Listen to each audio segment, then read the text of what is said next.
This video will explain how to perform a rapid test for ferritin. Wash your hands before testing. Make sure your hands are dry. Before you start, please read instruction, including test procedure listed in the leaflet. Before performing the test, allow the test cup to equilibrate to room temperature, 2 to 30 degrees Celsius.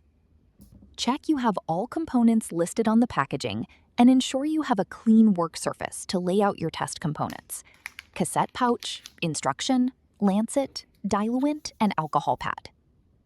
Open the pouch and remove the test cassette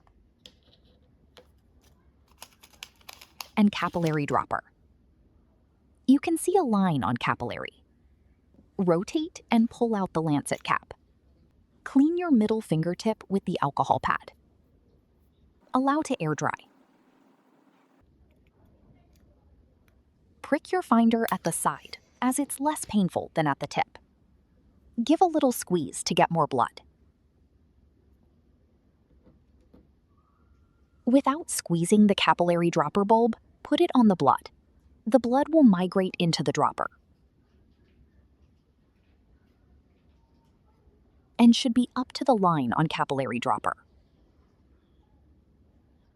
Release the blood into the S well. Wait for the blood to be totally dispensed in the well.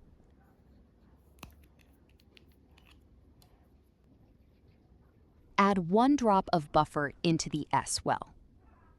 Wait for the colored lines to appear. Read results at 5 minutes. Do not interpret the result after 10 minutes. Both test and control line appear. The intensity of test line is light, but the result still means the ferritin concentration in the blood is normal.